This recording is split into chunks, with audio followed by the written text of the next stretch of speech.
పెరిగిన ధరలు తగ్గించి పేదలకు రాయితీలపై బియ్యం, కందిపప్పు అందజేయాలని లక్ష్యంతో సీఎం చంద్రబాబు కూటమి ప్రభుత్వం పనిచేస్తున్నారని ఎమ్మెల్యే చదలవాడ పేర్కొన్నారు. నరసరావుపేటలో శివుని బొమ్మ సెంటర్ వద్ద రాయితీపై కందిపప్పు, బియ్యం విక్రయాలను శుక్రవారం డీఎస్ఓ పద్మశ్రీతో కలిసి ఆయన ప్రారంభించారు.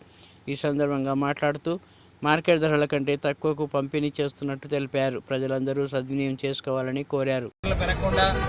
మరి నారా చంద్రబాబు నాయుడు గారు, అదేవిధంగా పవన్ కళ్యాణ్ గారు మరి వాళ్ళందరికీ ధరలు తగ్గించి కిలో బియ్యాన్ని ఇంతకుముందు 65 రూపాయలు ఉన్నది వాళ్ళ 49 రూపాయలకి ఇవ్వడం జరుగుతుంది.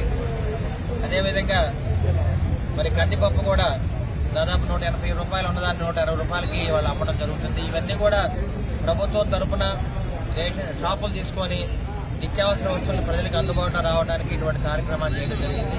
ఈ కార్యక్రమంలో సివిల్ సప్లై తరఫున పవన్ కళ్యాణ్ గారు దగ్గరుండి ఈ కార్యక్రమాన్ని ఏర్పాటు చేయడం జరిగింది. అదేవిధంగా సివిల్ సప్లై మినిస్టర్ మనోహర్ గారు వీళ్ళందరూ కూడా ఈ కార్యక్రమాన్ని విజయవంతం చేయడం జరిగింది. కాబట్టి నేను మరి ఇవాళ ఈ ప్రజాస్వామ్యంలో